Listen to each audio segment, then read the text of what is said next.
June 4, 1943, 18,000 feet above the Solomon Islands. Lieutenant Jake Reaper, Maddox pulled his F-4F Wildcat into a climbing turn and watched three Mitsubishi A6M0 fighters slide into firing position behind him. The mathematics were brutal and simple. The Zeros were faster, more maneuverable, and piloted by veterans of the China campaign who had been killing American pilots since Pearl Harbor. Maddox had been in the Pacific for 4 months, had 11 combat missions under his belt, and was about to become a statistic. Blue 3, you've got company on your 6. The voice in his headset belonged to Lieutenant Commander Frank Harrison, his flight leader, who was already engaged with 2 other Zeros 3,000 feet above and unable to help. Maddox knew. He could see the lead Zeros cowling in his mirror, the pilot adjusting his approach angle, lining up for a deflection shot. The Wildcat was tough.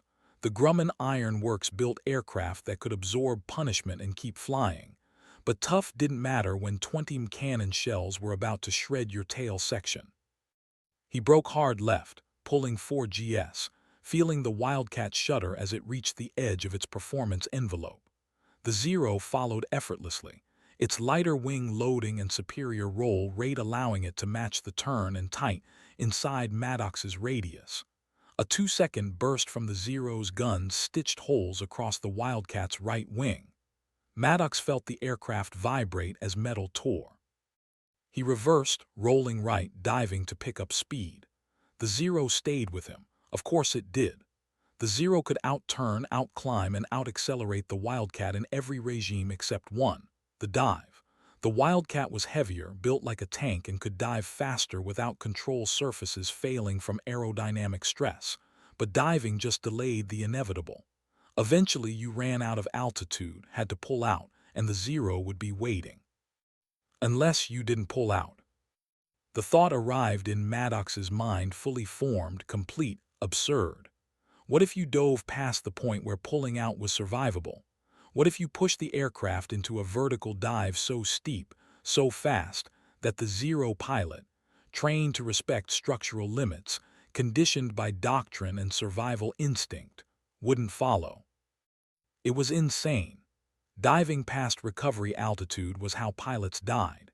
You built up so much speed that pulling out created G-forces that collapsed your vision, ruptured blood vessels, or ripped control surfaces off the aircraft. Pilots who pushed dives too far augured into the ocean or jungle, leaving craters and wreckage but no survivors. But Maddox was already dead if he didn't try something. The Zero was lining up another shot. 2 more of its squadron mates were converging from above. In 30 seconds, 3 Japanese fighters would have him bracketed with no escape. He pushed the stick forward. Not gently, not gradually. He shoved it to the stop, throwing the Wildcat into a dive so vertical it was nearly inverted, nose pointed straight down at the ocean 18,000 feet below. The airspeed indicator wound up like a clock gone mad. 250 knots, 280, 310.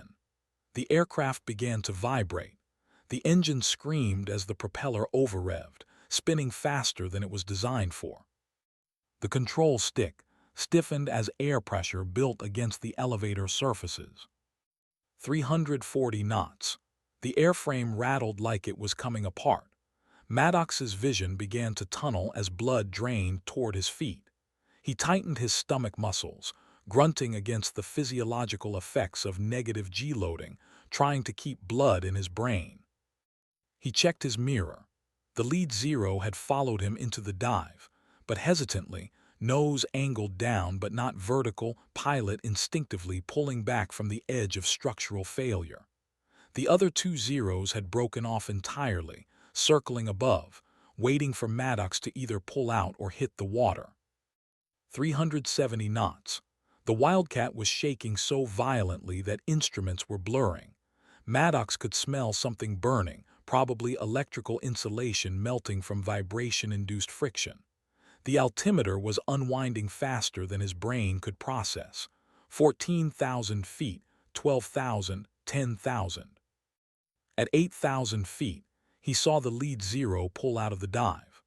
The The Japanese pilot had reached his limit, either dictated by doctrine, by structural concerns, or by the human survival instinct that eventually overrode training in every pilot who wasn't actively suicidal.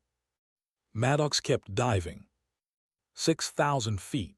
The ocean was visible now, individual whitecaps distinguishable, the scale of the world expanding from abstract geometry to immediate reality. His hands were shaking from the vibration transferring through the control stick. His teeth were chattering. Every rivet in the airframe was screaming. 4,000 feet. This was the decision point. Pull out now, and he'd black out from the G-forces but probably survive.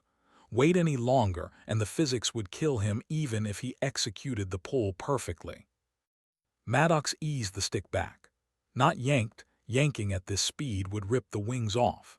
He applied back pressure gradually, feeling the control surfaces bite, feeling the nose start to rise, feeling the G-forces build like a hydraulic press closing around his chest. His vision collapsed to a tunnel, then to a pinpoint, then to nothing. The world went gray, then black.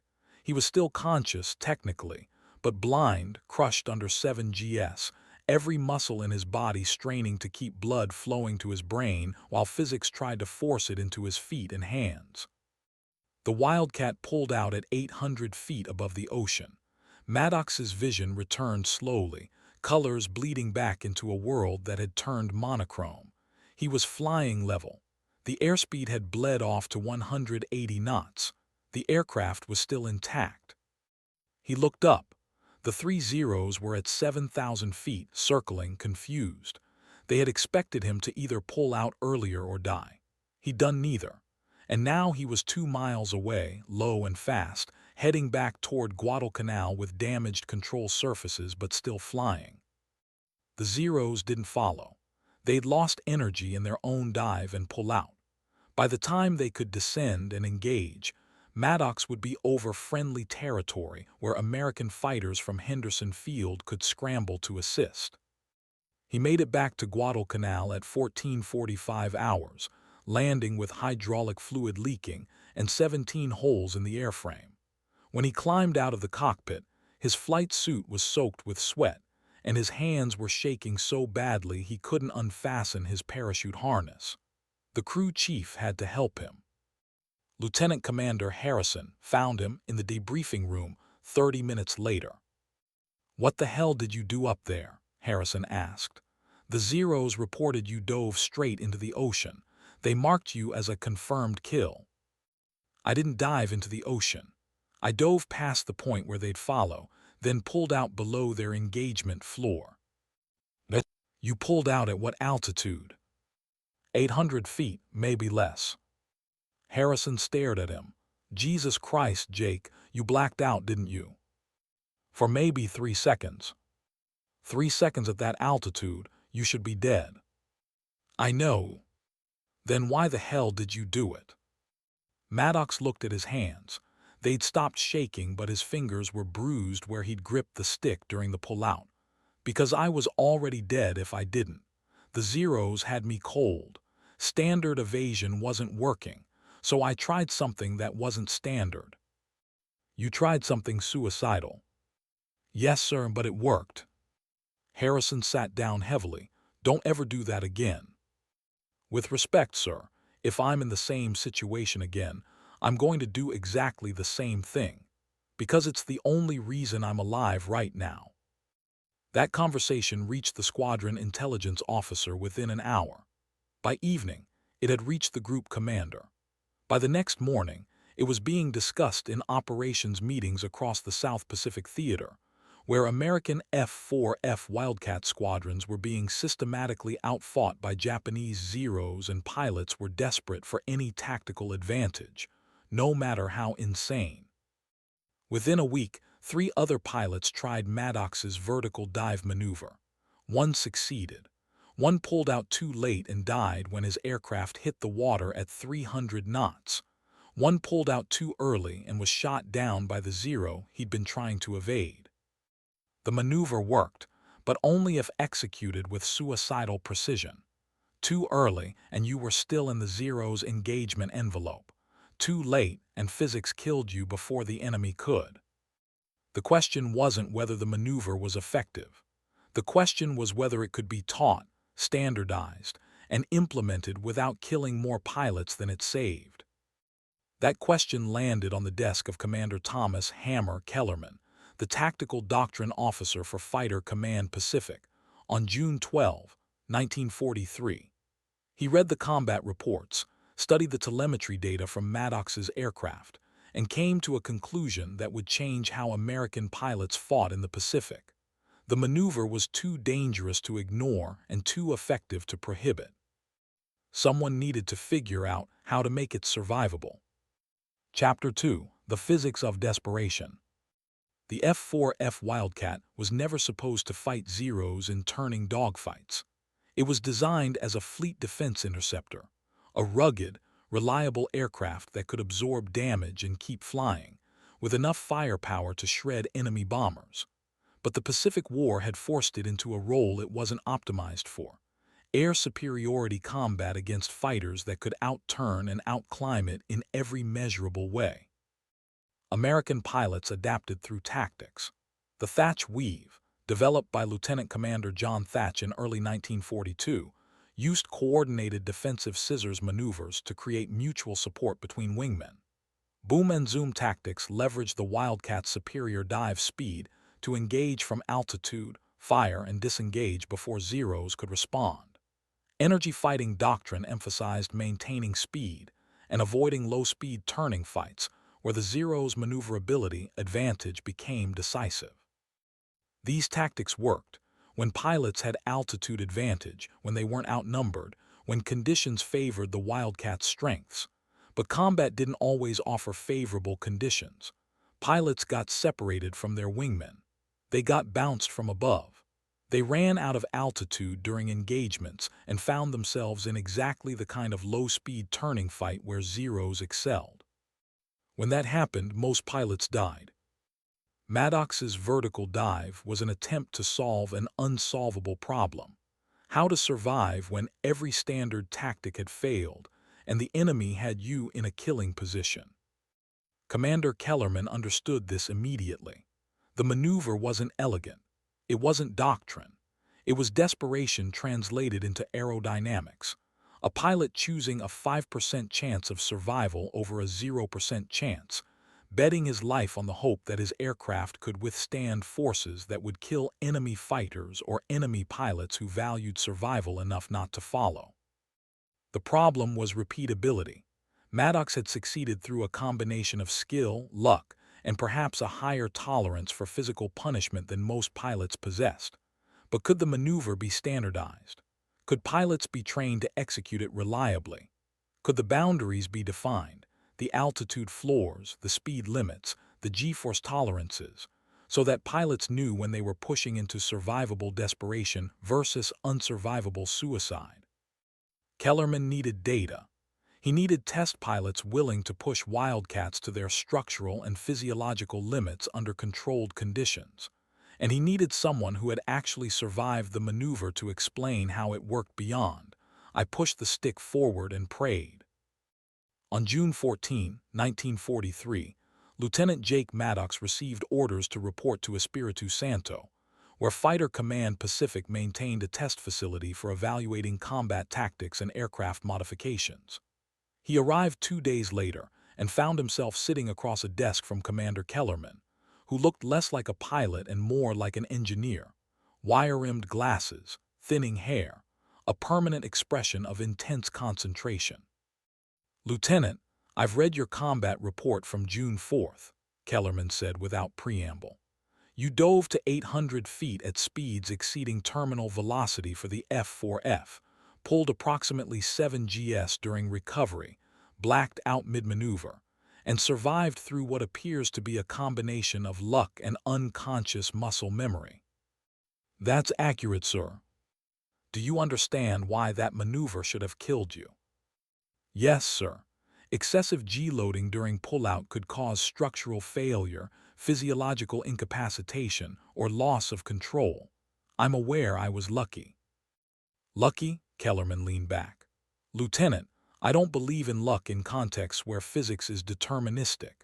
You survived because you did something correctly, probably instinctively, that kept you inside survivable parameters. My job is to figure out what that something was, whether it can be taught, and whether we can turn your act of desperation into a tactical procedure that doesn't kill half the pilots who attempt it. Over the next 3 days, Maddox worked with Kellerman and 2 test pilots to reconstruct the maneuver. They flew instrumented Wildcats to altitude, entered vertical dives, and measured everything: airspeed at specific altitudes, control surface deflection angles, G-forces during pull-out, physiological responses documented through blood pressure monitors and accelerometers strapped to the pilots' bodies. What they discovered was that Maddox's survival had depended on 3 critical factors, none of which were documented in any training manual. First, the dive angle. Maddox had pushed into a dive steeper than 85 degrees, almost perfectly vertical. This maximized acceleration and ensured he built speed faster than the Zero could safely follow. But it also meant he had less horizontal displacement, staying closer to his original position and forcing the Zero to commit fully to the dive or break off. Second, the pull-out timing. Maddox had started his recovery at 4,000 feet, not 800. The pull from 4,000 to 800 feet had taken 3 seconds and generated the 7 GS that blacked him out. But because he'd started the pull early, he'd been unconscious for only the final phase, when the aircraft was already transitioning from vertical dive to level flight.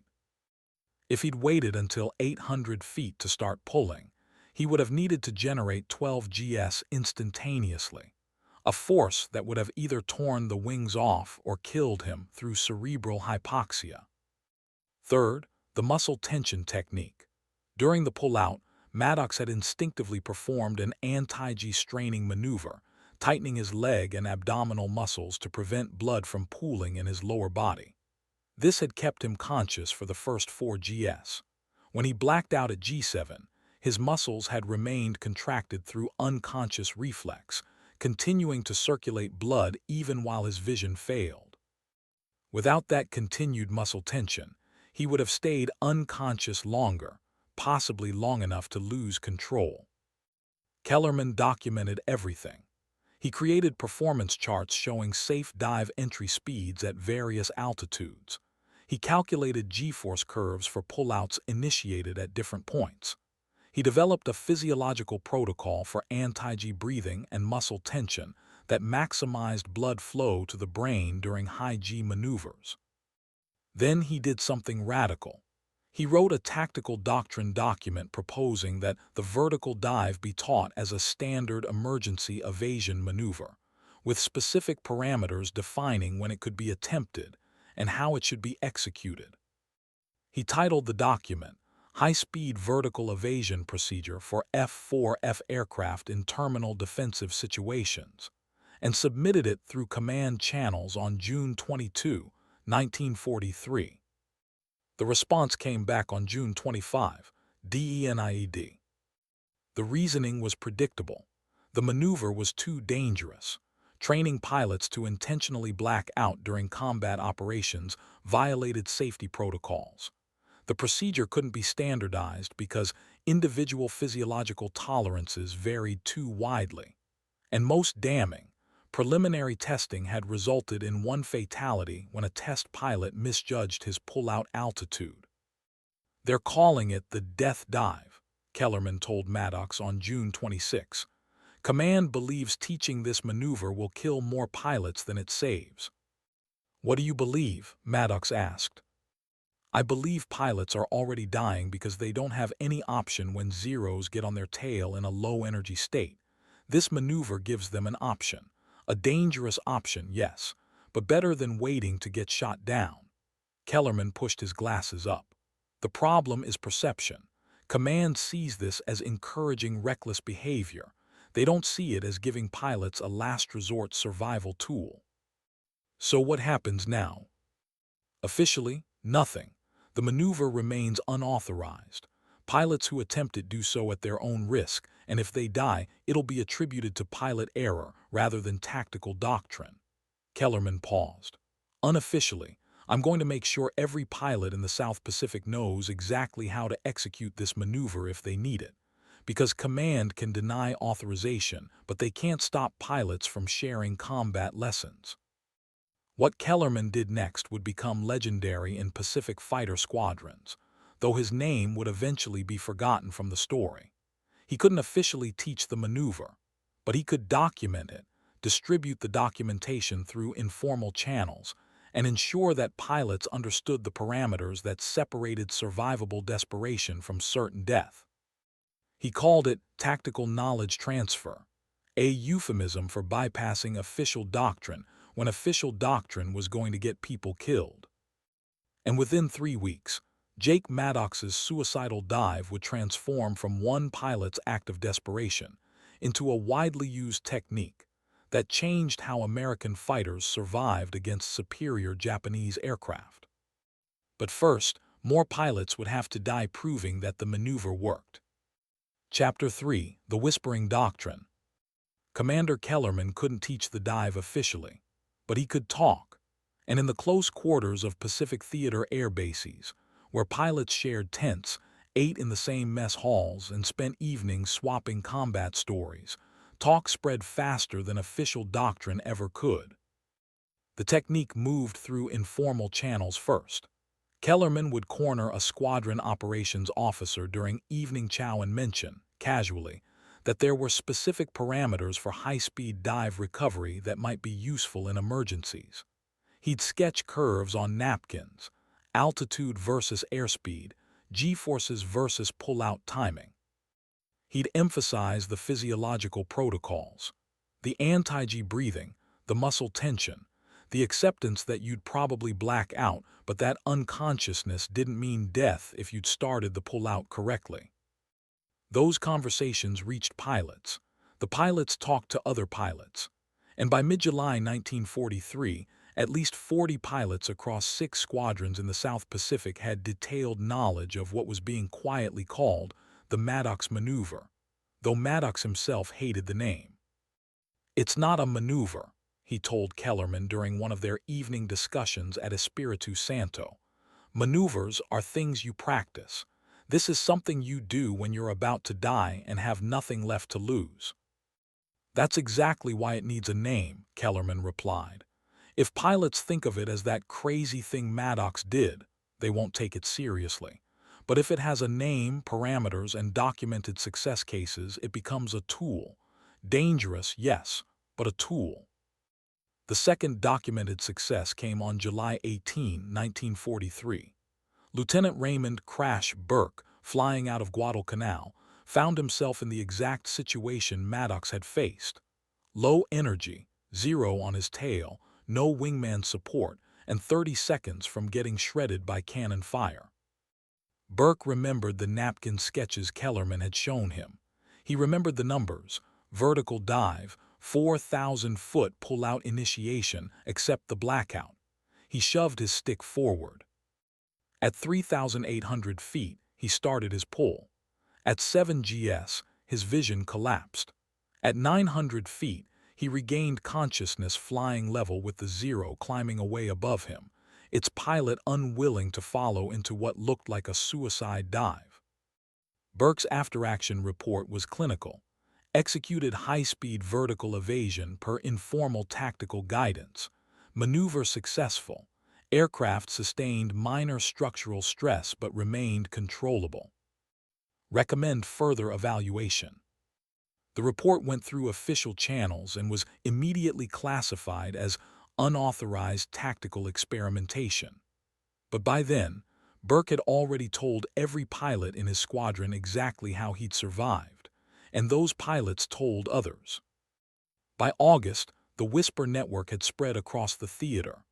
Pilots who had never heard of Kellerman or read his documentation were attempting vertical dives based on second-hand descriptions and approximated parameters. Some succeeded, some died. On August 3, Lieutenant Michael Chen misjudged his pull-out altitude and hit the water at 340 knots. The Wildcat disintegrated on impact. No body was recovered.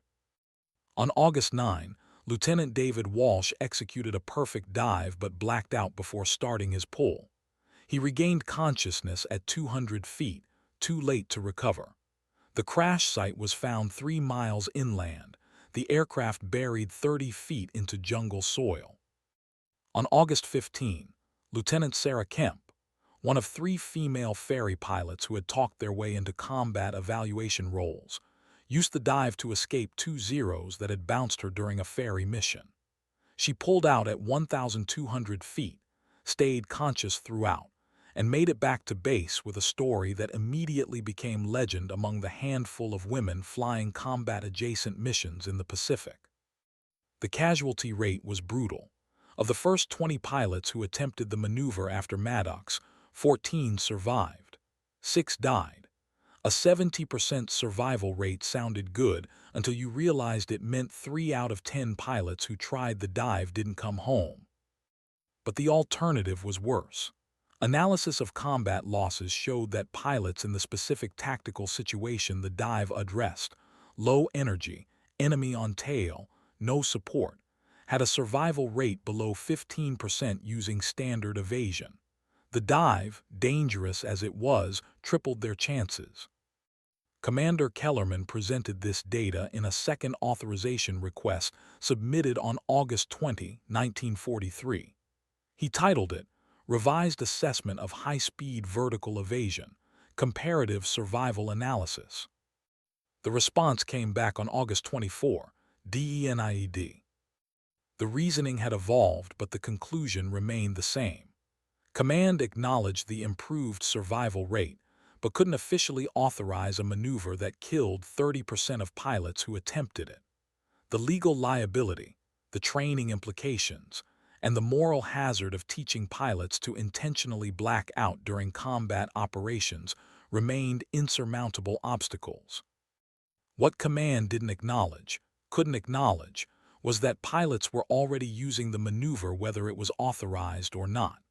The Whisper network had grown beyond Kellerman's ability to control. Pilots were teaching each other, refining the technique through trial and error, developing variations for different aircraft and situations. By September 1943, the dive had spread beyond Wildcat squadrons. P-38 Lightning pilots adapted it for their heavier, twin-engine fighters.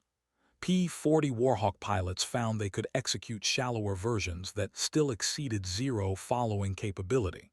Even some bomber pilots began using emergency dive procedures that incorporated elements of the technique when jumped by fighters. The maneuver was becoming doctrine through practice rather than authorization, a grassroots tactical evolution that existed in combat reality while remaining officially prohibited. Commander Kellerman watched this happen with mixed emotions. He'd wanted official recognition, standardized training, and formal integration into tactical doctrine. What he got instead was a technique that lived in the shadows, taught informally, executed at individual risk, and continuously refined by pilots who understood that 30% casualties were acceptable when the alternative was 85%. On September 12, he was summoned to Pearl Harbor to brief Admiral Chester Nimitz, Commander-in-Chief Pacific Fleet, on fighter tactics in the South Pacific. Kellerman expected a routine briefing, current engagement patterns, loss rates, equipment performance. Instead, Nimitz's first question was, "Commander, tell me about this death dive your pilots are using." Kellerman paused. The Admiral's expression was unreadable. This could go 2 ways, commendation or court-martial. "Sir, it's a high-speed vertical evasion technique developed through combat necessity. Pilots use it as a last-resort maneuver when trapped in terminal defensive situations. I've read the casualty reports. 30% fatality rate among pilots who attempt it." "Yes, sir, but 85% fatality rate among pilots in the same tactical situation who don't attempt it." Nimitz nodded slowly, and Command has denied authorization twice. "Yes, sir." "Why?" "Liability concerns, training implications. The perception that officially teaching a technique with a 30% failure rate encourages recklessness. Do you think it encourages recklessness?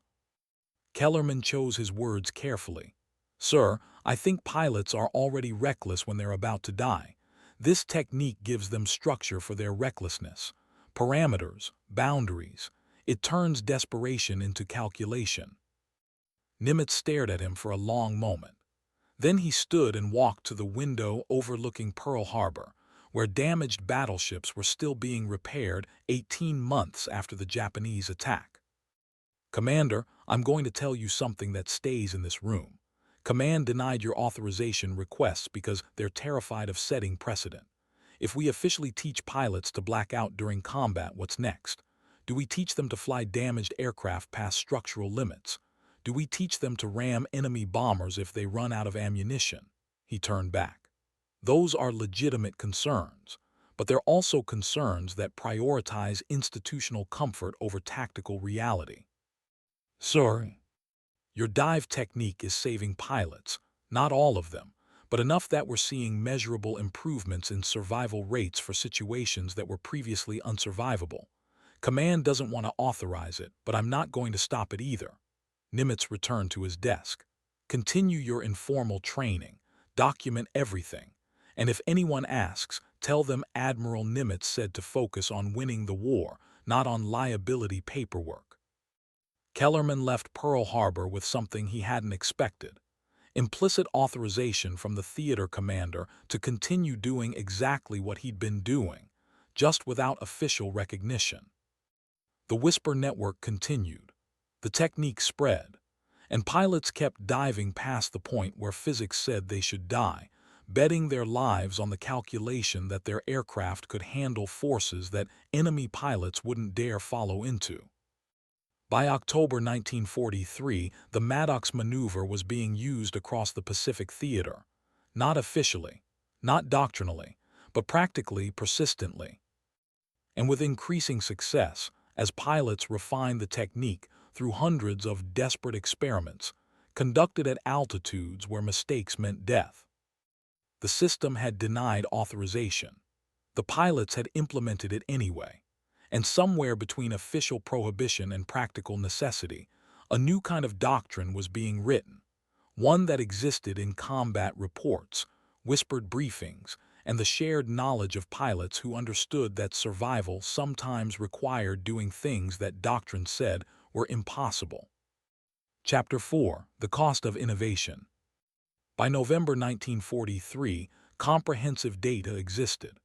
Commander Kellerman had tracked every attempted execution of the vertical dive across 6 months and 9 squadrons.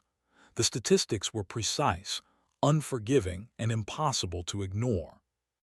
127 documented attempts, 89 successful evasions, 70% survival rate, 38 fatalities, 30% failure rate. Comparative survival rate without the maneuver, 12%. Net lives saved, approximately 74 pilots. But statistics were abstractions. Behind each number was a name, a photograph in a personnel file, and a telegram sent to family members explaining that their son or husband had died in combat. Lieutenant Michael Chen, age 22, from San Francisco, misjudged pull-out altitude. Lieutenant David Walsh, age 24, from Boston, blacked out too early, never recovered consciousness. Ensign Robert Tanner, age 21, from Oklahoma City, started pull-out correctly, but aircraft suffered structural failure during high-G recovery. Lieutenant James Kowalski, age 26, from Detroit, executed maneuver successfully, but was hit by ground fire while recovering at low altitude. 38 names, 38 families, 38 young men who had attempted a maneuver that official doctrine said they shouldn't use because it wasn't authorized, even though not using it would have killed them with near certainty anyway. The ethical mathematics were brutal. Was it acceptable to teach a technique that killed 30% of users if it saved 70% who would otherwise die? Was individual survival worth collective risk? How did you measure the value of 74 lives saved against 38 lives lost? Commander Kellerman struggled with these questions every time another casualty report crossed his desk. He hadn't invented the technique. Jake Maddox had done that through desperation and instinct. But Kellerman had documented it, refined it, and spread it through informal channels. He'd turned one pilot's act of survival into a tactical procedure used across the theater, which meant he bore responsibility for both the lives saved and the lives lost. On November 18, 1943, he received a letter from the mother of Lieutenant David Walsh, the pilot who had blacked out and crashed. The letter was forwarded through official channels but had clearly been opened and read by multiple people before reaching Kellerman. It was handwritten, 3 pages, and devastating in its restrained grief. Mrs. Walsh wrote that her son had mentioned Commander Kellerman in his last letter home, explaining that he'd learned a new evasion technique that might save his life if he got into trouble. David had been excited about it, hopeful that he finally had an answer to the tactical problems that had killed so many of his squadron mates. "I don't blame you for my son's death," Mrs. Walsh wrote. "David knew the risks. He chose to fly. He chose to fight. And from what his squadron commander told me, he died trying to survive using the technique you taught him. I just want you to know that David believed in what you were doing. He thought you were saving lives. I hope you still believe that too." Kellerman read the letter 3 times. Then he locked it in his desk drawer and didn't speak to anyone for the rest of the day. That evening, he found Jake Maddox in the officers' club at Espiritu Santo. Maddox had returned to combat operations after his month-long stint as a test pilot and advisor. He'd flown 23 more missions since June, used the dive technique 4 additional times, and survived each attempt. He was becoming legendary, the pilot who had invented a maneuver that others were dying trying to replicate. "Do you ever think about the pilots who didn't make it?" Kellerman asked without preamble. Maddox set down his drink. "Every single one. I know their names. I've read their after-action reports, the ones that survived long enough to file reports. I know exactly where each of them went wrong. And I wish I could have taught them better. I wish the technique was simpler. I wish it didn't require split-second timing and physiological tolerance that not everyone has." Maddox paused. "But I don't wish we'd never tried, because 74 pilots are alive who wouldn't be if we decided the risk was too high. 38 died. Yes, and if we'd done nothing, all 127 would be dead. That's the math, Commander. Cold, brutal, unforgiving, but still math." Kellerman nodded slowly. "I received a letter today from David Walsh's mother. The pilot who blacked out early. Yes, she said David believed in what we were doing. She said he thought we were saving lives. We are saving lives. We're also losing lives. Both things are true." Maddox leaned forward. "Sir, with respect, you can't let the failures erase the successes. This technique isn't perfect. It'll never be perfect. But it's better than what we had before, which was nothing." That conversation crystallized something for Kellerman. The maneuver wasn't going to become safer through authorization or standardization. It was inherently dangerous, a calculated gamble that traded certain death for probable survival. The best he could do was continue refining the parameters, documenting the edge cases, and ensuring that pilots understood both the potential and the limitations. Over the next 2 months, Kellerman published 3 more informal tactical bulletins, each one distributed through the Whisper network. Altitude-specific dive parameters for F-4F, F-6F, and P-38 aircraft documented how different aircraft types required different recovery initiation altitudes based on weight, drag characteristics, and structural limits. Physiological factors in high G recovery detailed individual variation in G tolerance, and provided guidelines for pilots to assess their own limits before attempting the maneuver in combat. Common failure modes and prevention strategies analyzed the 38 fatalities, identified recurring mistakes, and provided specific guidance on how to avoid them. Each bulletin carried an unofficial disclaimer. This information is provided for educational purposes and does not constitute official tactical doctrine. Pilots assume all risks associated with implementation. By January 1944, the failure rate had dropped from 30% to 22%. Pilots were learning from others' mistakes. The technique was being refined through continuous iteration, and the survival rate for pilots in terminal defensive situations had improved from 12% to 78%.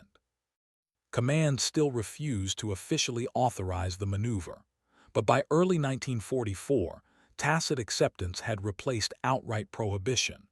Squadron commanders stopped filing incident reports when pilots used the dive. Training officers began including oblique references to emergency high-speed evasion in briefings. And maintenance crews started reinforcing control surfaces on aircraft, acknowledging without stating explicitly that pilots were regularly pushing airframes past their certified limits. The technique had entered a gray zone, not authorized, not prohibited, simply accepted as part of the tactical reality of Pacific air combat. On February 4, 1944, the maneuver achieved something close to official validation. During a large-scale engagement over Truk Lagoon, 18 F-6F Hellcat fighters from VF-9 encountered 42 Japanese fighters in a swirling dogfight that lasted 19 minutes. 6 American pilots found themselves separated from their squadrons, outnumbered, and in defensive positions. All 6 executed vertical dives. 5 survived. The 6th, Ensign Paul Martinez, pulled out successfully but was hit by anti-aircraft fire during his low-altitude recovery and crashed into the lagoon. His death was attributed to AAA, not to the dive maneuver itself. The squadron commander, Lieutenant Commander Herbert Hauck, filed an after-action report that included detailed descriptions of the dive executions. For the first time, an official combat report explicitly credited the maneuver with saving pilots' lives, rather than treating it as unauthorized tactical experimentation. Hauck's report reached Admiral Nimitz on February 8. 2 days later, Kellerman received a message requesting his presence at Pearl Harbor. This time, the briefing room included not just Nimitz, but also Rear Admiral John McCain, commander of Fast Carrier Task Force 38, and Captain Arleigh Burke, Chief of Staff for Carrier Operations. Nimitz spoke first. "Commander, your death dive isn't a secret anymore. It's being used fleet-wide. Pilots are surviving situations that would have killed them 6 months ago, and we have a decision to make." "Sorry. Do we continue pretending this technique doesn't exist, or do we officially incorporate it into fighter doctrine?" Nimitz gestured to Burke. "Captain Burke has reviewed the data. He'll explain." Burke opened a folder containing the statistics Kellerman had been compiling for 8 months. 78% survival rate in terminal defensive situations, compared to 12% before implementation. 22% fatality rate among pilots who attempt the maneuver, but 100% fatality rate among pilots who don't attempt it in the same tactical context. He looked up. "Commander, from a purely operational standpoint, this technique is the most effective tactical innovation to emerge from combat operations since the Thatch Weave." "Then why hasn't it been authorized?" Kellerman asked. "Because authorization means assumption of institutional responsibility," McCain interjected. "If we officially teach this technique and pilots die using it, their families can argue that the Navy trained their sons to fly suicidal maneuvers. That creates legal exposure, political risk, and public relations nightmares." "But if we don't authorize it and pilots die because they don't know how to execute it correctly?" Kellerman asked. "Then their deaths are attributed to combat losses rather than training failures," McCain said flatly. "I'm not defending the logic, I'm explaining it." Nimitz raised a hand. Gentlemen, here's what's going to happen. We're not going to officially authorize the maneuver. We're not going to include it in training curricula or tactical manuals. But we're also not going to prohibit it or punish pilots who use it. He looked at Kellerman. You'll continue your informal documentation and distribution. Squadron commanders will be instructed to neither encourage nor discourage the technique. And if asked about it publicly, our official position is that pilots use their best judgment in combat situations. That's bureaucratic cowardice, Burke said quietly. That's institutional survival, Nimitz replied. We can't officially endorse a technique with a 22% fatality rate, but we also can't ignore a technique that's saving 78% of pilots who would otherwise die. So we exist in the gray zone between authorization and prohibition, and we let combat results speak for themselves. Kellerman left Pearl Harbor with the same unofficial mandate he'd had before. Continue what you're doing, just don't expect recognition or official support. But something had changed. The technique was no longer a whispered secret. It was an acknowledged reality. Command knew about it, tacitly accepted it, and had decided that ambiguity was preferable to the political risk of explicit authorization. The Maddox maneuver would continue to exist in the shadows of official doctrine, saving lives, killing those who executed it imperfectly, and slowly, methodically, changing how American pilots survived against a technically superior enemy. Chapter 5: The Evolution of Desperation. By mid-1944, the tactical landscape of the Pacific had shifted. American industry was producing fighters faster than Japan could replace its losses. The F-6F Hellcat had replaced the F-4F Wildcat as the Navy's primary carrier fighter, and the F-4U Corsair was entering service in increasing numbers. Both aircraft were faster, better armed, and more capable than the Wildcats that had fought through 1942 and 1943. But Japanese pilots had evolved too. The veterans of Pearl Harbor and the China campaign were mostly dead, replaced by younger pilots with less training and more desperation. They flew aggressive, often suicidal tactics, ramming attacks, low-altitude ambushes, and head-on passes that traded mutual destruction for the chance to damage American bombers. In this environment, the vertical dive technique evolved beyond its original purpose. What had started as a last-resort evasion maneuver became a tactical tool used proactively rather than reactively. Lieutenant Jake Maddox, now a captain and squadron commander, was at the forefront of this evolution. He'd survived 37 combat missions, used the dive technique 9 times, and shot down 14 enemy aircraft. More importantly, he'd begun teaching variations of the technique that expanded its tactical applications. The first variation was the bait dive, a deliberate vertical descent that appeared to be an emergency evasion, but was actually designed to draw enemy fighters into a trap. A pilot would enter the dive with a wingman positioned several thousand feet above. The enemy fighter would follow, assuming the diving aircraft was damaged or panicking. At low altitude, the diving aircraft would pull out while the wingman dove from above, catching the enemy fighter in a vulnerable position with its energy depleted and altitude lost. The second variation was the energy dump, using a partial vertical dive to bleed off excess speed during high-speed pursuits.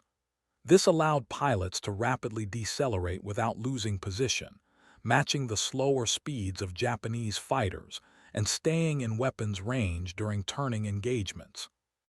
The third variation was the vertical scissor, 2 aircraft diving in opposite directions, crossing paths at high speed, then pulling up in coordinated reversals that created overlapping fields of fire.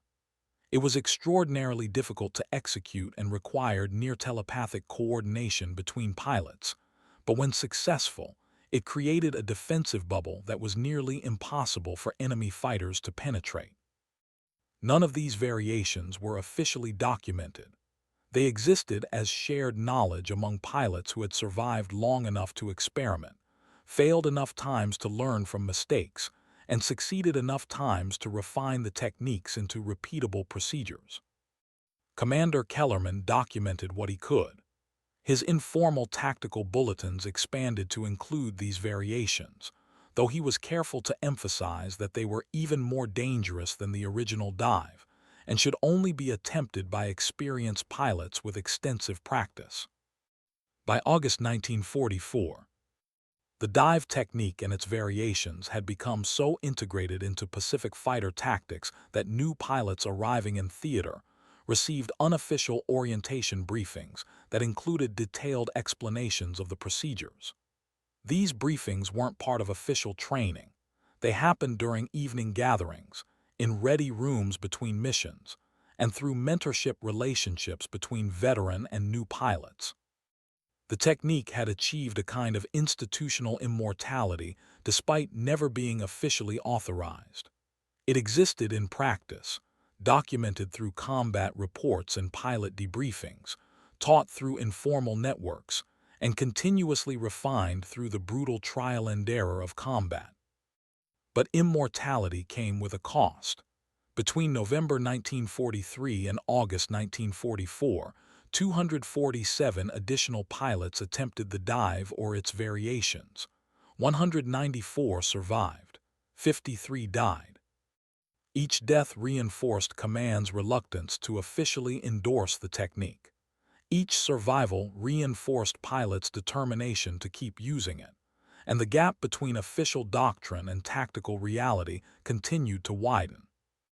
In September 1944, Commander Kellerman was promoted to captain and assigned to a staff position at CINCPAC headquarters. His role in developing and disseminating the dive technique was noted in his fitness report, but described euphemistically as tactical innovation advocacy, rather than explicitly acknowledging what he'd actually done. His replacement as Fighter Command Pacific's tactical doctrine officer was a by-the-book commander named Richard Stanton, who believed strongly in official procedures and authorized doctrine. Stanton's first action was to review all informal tactical guidance that had been distributed over the previous 18 months. When he discovered the extent of Kellerman's documentation on the dive technique, Stanton was appalled. "This is essentially a training manual for an unauthorized maneuver," Stanton told Kellerman during the transition briefing. "We can't have unofficial guidance contradicting official doctrine." "The unofficial guidance is keeping pilots alive," Kellerman replied. "That's not the point. The point is that we can't have two sets of doctrine, one official and one shadow. It creates confusion, undermines command authority, and exposes the Navy to liability." "So what do you propose?" "I propose we stop distributing this guidance and instruct squadron commanders to discourage use of the dive technique. That will kill pilots. Pilots who use unauthorized maneuvers assume responsibility for their own deaths. Pilots who follow official doctrine are covered by institutional policy." Stanton closed the folder. "I'm not saying the technique doesn't work. I'm saying it's not our job to teach pilots to fly suicidal maneuvers." Kellerman left that meeting knowing that the informal training network he'd built over 18 months was about to be dismantled. But he also knew that the technique had achieved enough penetration that it would survive independent of official support. Pilots would continue teaching each other. The knowledge would persist through squadron culture rather than command guidance. He was right. Stanton attempted to shut down the informal training network, but by then it was too deeply embedded. Pilots ignored the prohibition. Squadron commanders looked the other way, and the dive technique continued to spread, now entirely divorced from official oversight. By late 1944, Jake Maddox's desperate improvisation had become part of the cultural DNA of Pacific fighter squadrons, a shared knowledge that existed outside official channels, taught through mentorship, refined through practice, and sustained by the collective understanding that survival sometimes required doing things that doctrine said were impossible. The technique had become invisible to the institution even as it remained essential to operations. It was the perfect example of how real tactical innovation happened, not through official authorization, but through combat necessity, informal networks, and the willingness of individuals to share knowledge that kept their peers alive, even when institutions refused to acknowledge it existed. Chapter 6. The DISAPPERED Doctrine. By 1945, the war in the Pacific was entering its final phase. American air superiority was overwhelming. Japanese fighter opposition had collapsed under the weight of attrition, fuel shortages, and the loss of experienced pilots. The tactical situations that had necessitated the dive technique, outnumbered American fighters battling superior enemy aircraft, were increasingly rare. But the technique persisted. It had become embedded in squadron culture, taught to new pilots as part of informal orientation, practiced during training flights when official observers weren't present. It existed as shared knowledge among a community of pilots who understood that official doctrine was sometimes inadequate, and that survival often depended on techniques the institution refused to acknowledge. Commander Thomas Kellerman, now working at CINCPAC headquarters, watched this evolution with a mixture of satisfaction and frustration.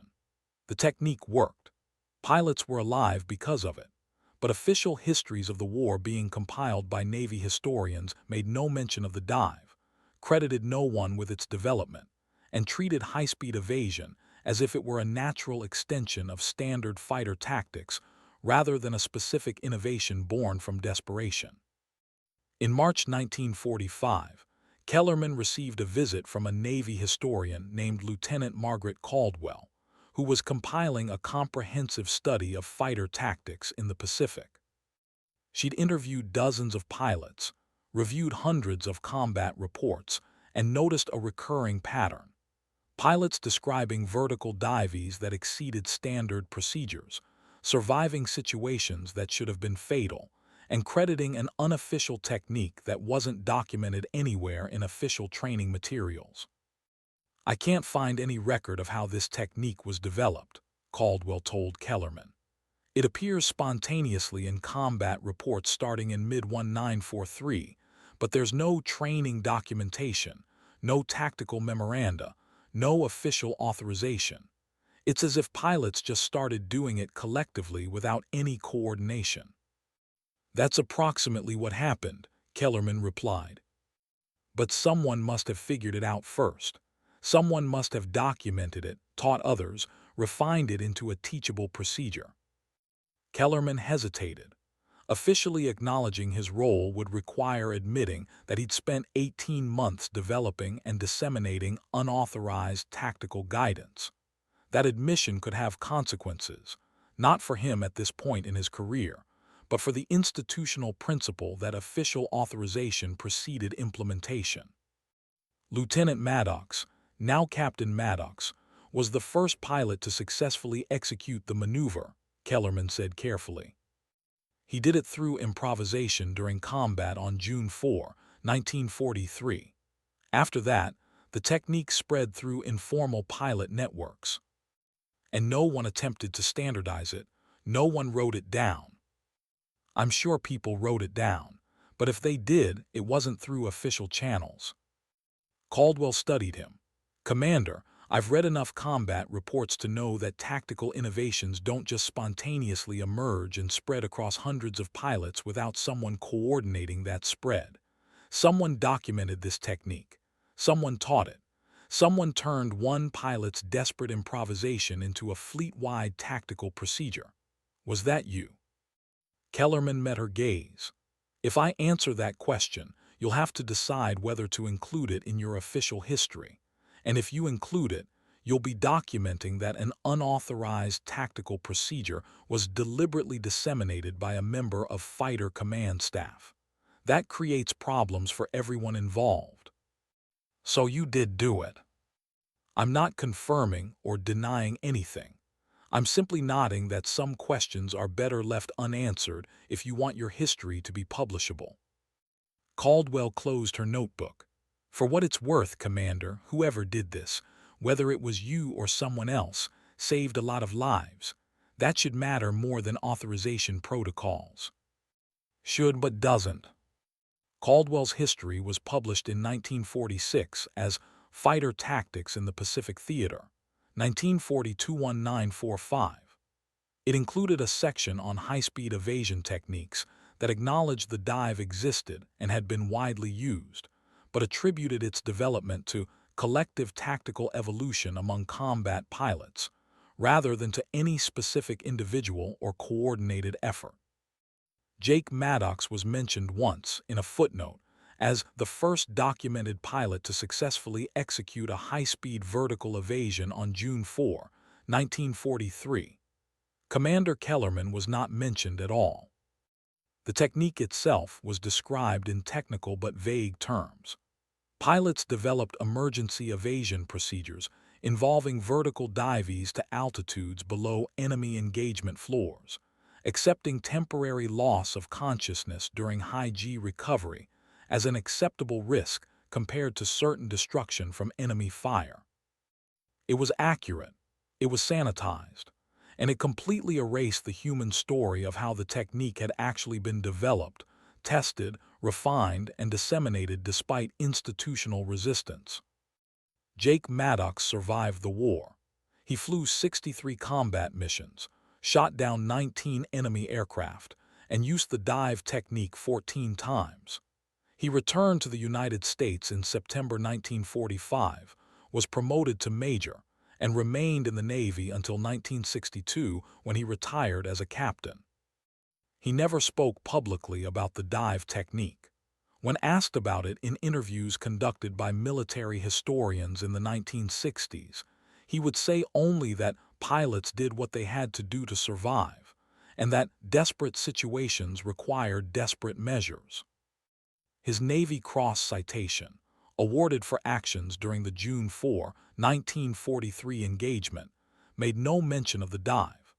It credited him with extraordinary heroism and skill in aerial combat against superior enemy forces, but described his actions in generic terms that could have applied to any successful fighter engagement. Commander Thomas Kellerman retired from the Navy in 1958 as a captain. His service record noted his contributions to tactical doctrine development, but provided no specifics about what that development had entailed. He moved to San Diego, worked as an aerospace consultant for 15 years, and died in 1981 at the age of 69. His obituary in the San Diego Union Tribune mentioned his Navy service and his post-war consulting work. It made no mention of the dive technique, the informal training network he'd built, or the estimated 194 pilots whose lives had been saved by a tactical procedure he documented and disseminated despite official prohibition. By the 1980s, the dive technique had become a historical footnote. Books about Pacific air combat mentioned it in passing as one of many tactical adaptations that pilots developed during the war. The specific parameters, the altitude floors, the G-force management, the physiological protocols, were lost as the pilots who had used them aged and died. Modern fighter pilots learning about World War II tactics would read about the thatch weave, boom and zoom engagements, and energy fighting doctrines. They might encounter a brief mention of high-speed vertical evasion in a textbook chapter on emergency procedures, but they wouldn't know that the technique had been born from one pilot's desperate improvisation, refined through dozens of deaths, taught through a shadow network of informal training, and sustained for 18 months despite institutional prohibition. The innovation had survived long enough to save lives. Then it had been absorbed into institutional memory and simplified into a historical abstraction, its human complexity flattened into a single sentence. Pilots developed emergency dive procedures to evade superior enemy fighters. True, accurate, and incomplete in every way that mattered. Chapter 7. The Fragmented Memory. In 1987, a retired Air Force colonel named Robert Chen was researching a book about World War II fighter tactics when he encountered a puzzle. Combat reports from Pacific Theater operations in 1943 for contained dozens of references to pilots executing vertical recovery maneuvers, or high-speed evasive dives, that weren't described in any official training manual or tactical doctrine. Chen was methodical. He tracked down after-action reports, pilot debriefings, and squadron war diaries. He cross-referenced dates, identified patterns, and discovered that the technique appeared suddenly in June 1943 and spread rapidly across multiple squadrons over the following 18 months. What he couldn't find was documentation of how the technique had been developed, who had taught it, or why it wasn't part of official doctrine despite clear evidence of widespread use and effectiveness. He began interviewing surviving pilots. Most remembered the technique vaguely, something they'd been taught informally by older pilots, used a few times, survived or watched others die attempting. None could identify who had invented it or how they'd learned the specific parameters. Then Chen found Jake Maddox. Maddox was 73 years old, living in Virginia Beach, and suffering from emphysema that made speaking difficult. Chen interviewed him in his living room over the course of 3 afternoons in November 1987, recording everything. "I didn't invent the dive," Maddox said. "I just did it first because I was about to die and had nothing to lose. The real credit goes to Commander Kellerman. He's the one who figured out why I survived, documented the parameters, and taught it to the rest of the fleet." Thomas Kellerman, Fighter Command Pacific Tactical Officer. Yes. He spent 18 months refining the technique, testing it, writing informal guidance that got distributed through pilot networks. He turned my act of desperation into something that could be taught and repeated. He's the one who saved lives. Did the Navy ever officially acknowledge his work? Maddox laughed, then coughed. The Navy? Hell no. The technique was never authorized. Kellerman did everything through back channels.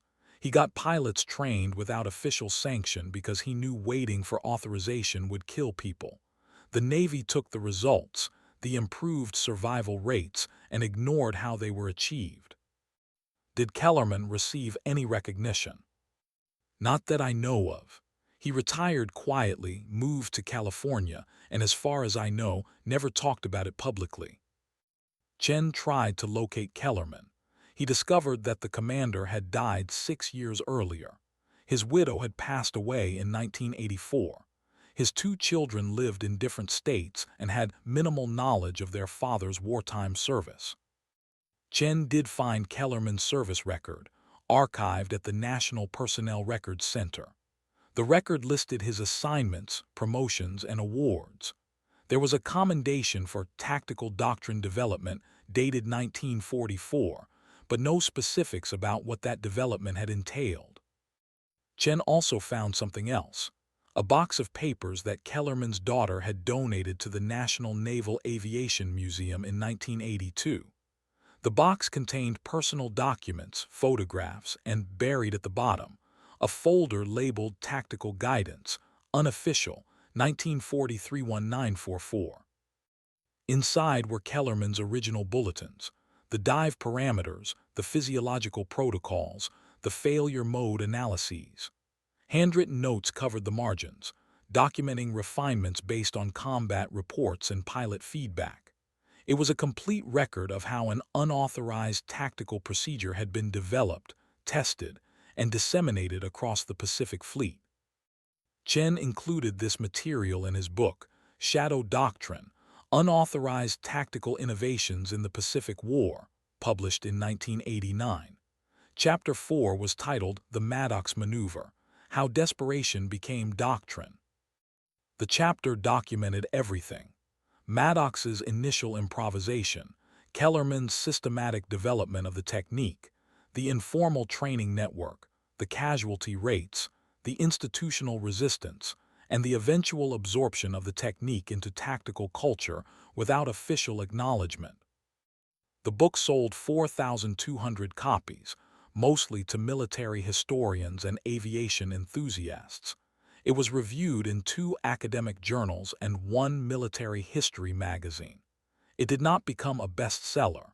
It did not revise mainstream understanding of Pacific air combat. But it preserved a story that had nearly been lost. For the first time since the war ended, the names Jake Maddox and Thomas Kellerman were connected to the technique they'd developed. The human story behind the innovation was documented, available to anyone interested enough to look for it. Jake Maddox died 3 months after Chen's final interview, in February 1988. His obituary in the Virginian pilot mentioned his Navy service and his combat record, but made no reference to the dive technique. His family, reading Chen's book later that year, learned for the first time the full extent of what their father had done and the lives his improvisation had saved. In 1994, the National Naval Aviation Museum created a new exhibit on World War II fighter tactics. One panel, positioned near a restored F-4F Wildcat, described the dive technique and included a photograph of Jake Maddox standing beside his aircraft in 1943. The caption read, "Emergency high-speed evasion tactics, developed through combat necessity, improved pilot survival rates in terminal defensive situations." No mention of specific survival statistics. No mention of Commander Kellerman. No mention of the 18-month development process or the informal training network or the institutional resistance. Just a vague acknowledgement that tactics were developed through unspecified means. Chen attended the exhibit opening. He stood in front of that panel for a long time, reading the sanitized text, looking at Maddox's photograph, and thinking about all the complexity that had been flattened into 3 sentences of museum prose. Later, at the reception, he approached the curator. "The dive technique has a more complicated history than your panel suggests." "I'm sure it does," the curator replied. "But museum exhibits tell simplified narratives. We can't include every detail of every innovation." "This isn't every detail. This is the core story. A pilot improvised a maneuver out of desperation. A commander documented and taught it despite official prohibition. Hundreds of pilots survived because of it. That story matters. And it's documented in academic work like your book, which interested people can read if they want the full story. Museums serve a general audience. We provide overviews, not dissertations." Chen understood the logic. He didn't agree with it, but he understood it. Institutions simplified. Museums generalized. The human complexity of innovation got reduced to bullet points and placards that fit beside aircraft in climate-controlled galleries. The dive technique had been too dangerous to authorize officially. Now it was too complicated to explain publicly.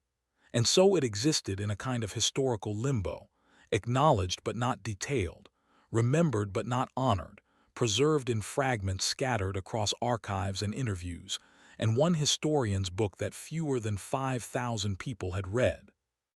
Jake Maddox and Thomas Kellerman had changed how fighter pilots survived in the Pacific. They'd done it despite institutional resistance, through improvisation and informal networks, and the willingness to prioritize results over authorization. And history had rewarded them with footnotes, museum placards that didn't mention their names, and the quiet erasure that comes when innovations are absorbed so completely that institutions forget they were ever considered impossible. Chapter 8: The Invisible Legacy. By 2010, 67 years after Jake Maddox first pushed his Wildcat into a vertical dive above the Solomon Islands, the technique he'd invented had become part of the foundational knowledge of modern fighter aviation. Not explicitly, not by name, but in principle. Every military pilot trained in high-speed recovery procedures. Every advanced tactics course taught energy management during defensive situations. Every fighter doctrine manual included sections on emergency evasion that incorporated elements of what Maddox and Kellerman had developed. Accepting high-G forces, managing physiological stress, trading altitude for survival. The specific parameters had evolved.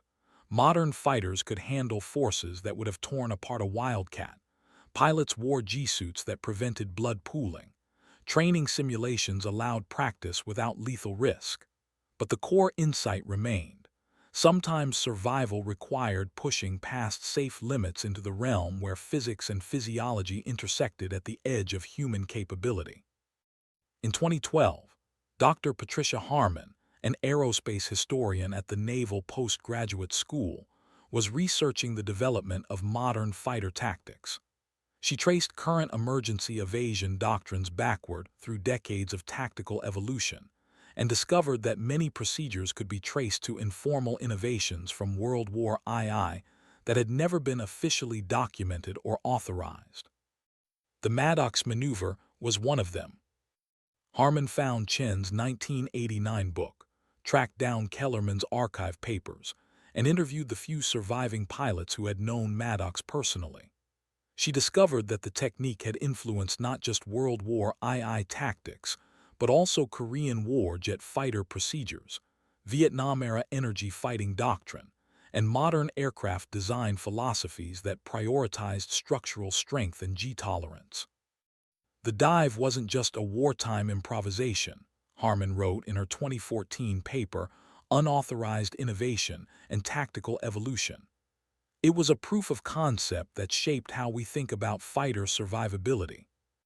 The idea that pilots might need to deliberately push aircraft past certified limits, accept temporary incapacitation, and trust engineering to handle forces beyond nominal specifications.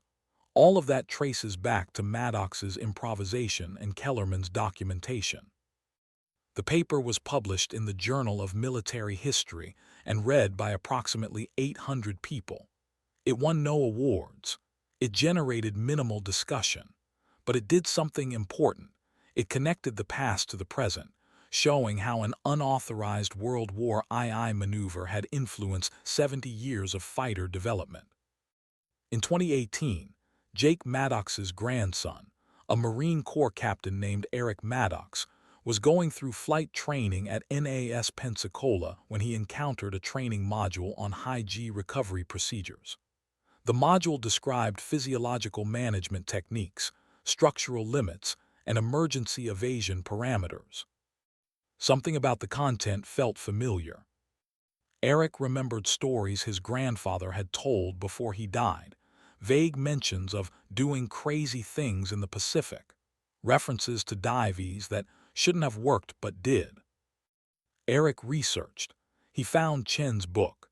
He found Harmon's paper, and he discovered that the training module he was studying was teaching principles his grandfather had helped develop 75 years earlier through desperation and improvisation.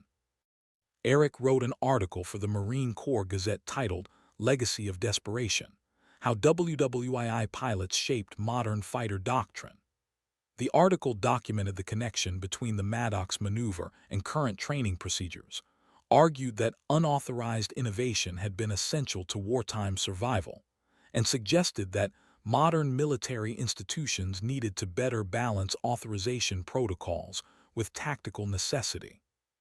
The article was published in March 2019. It was read by approximately 15,000 people, including several senior officers at Training and Doctrine Command who found the historical analysis interesting, but concluded that authorization protocols existed for good reasons and shouldn't be weakened based on wartime exceptions. But the article did reach one important reader, the Commandant of the Naval Fighter Weapons School, TOPGUN, who incorporated the Maddox story into a lecture on tactical innovation. For the first time since the war ended, elite fighter pilots heard the full story of how an unauthorized dive technique had been developed, spread, and eventually absorbed into standard doctrine. The lesson isn't that you should ignore safety protocols, the Commandant told a class of 36 fighter pilots in August 2019. The lesson is that tactical necessity sometimes forces innovation that institutions aren't prepared to authorize. Your job isn't just to follow doctrine. It's to understand why doctrine exists, recognize when it's inadequate, and be prepared to adapt when combat demands it. That's what Maddox did. That's what Kellerman enabled. And that's what separated pilots who survived from pilots who died following procedures that didn't work. The lecture was recorded and added to TOPGUN's educational archives. It became one of the school's most referenced historical case studies. In 2023, 80 years after the Maddox maneuver was first executed, the National Museum of the Pacific War in Fredericksburg, Texas, opened a new exhibit on fighter tactics. One section focused on unauthorized innovations, tactical developments that had emerged from combat necessity rather than institutional planning. The Maddox maneuver was featured prominently. A display panel included Jake Maddox's photograph, excerpts from Thomas Kellerman's informal training bulletins, combat report quotes from pilots who had used the technique, and statistical analysis showing its impact on survival rates. For the first time, a major museum exhibit told the complete story without sanitization or simplification. It acknowledged the deaths, 53 pilots killed attempting the maneuver between 1943 and 1945. It acknowledged the institutional resistance, the repeated denials of authorization, the attempts to shut down informal training. And it acknowledged the results, 194 pilots saved who would otherwise have died. The exhibit included a quote from Commander Kellerman, taken from a letter he'd written to Jake Maddox in 1956. "We did something the Navy said was impossible. We taught desperation. We took your improvisation and turned it into procedure, your survival instinct into doctrine. The institution never forgave us for succeeding without permission, but the pilots who lived because of it never had to forgive us for anything." Jake Maddox's grandson attended the exhibit opening with his family. He stood in front of the display for a long time, reading about what his grandfather had done, seeing his photograph preserved in a museum alongside recognition that had taken 80 years to materialize. "He never talked about this," Eric said to his wife. "He never told us he'd invented something that changed how pilots fought." "Maybe he didn't think of it as inventing something," she replied. "Maybe he just thought of it as surviving." And perhaps that was the truest measure of the innovation.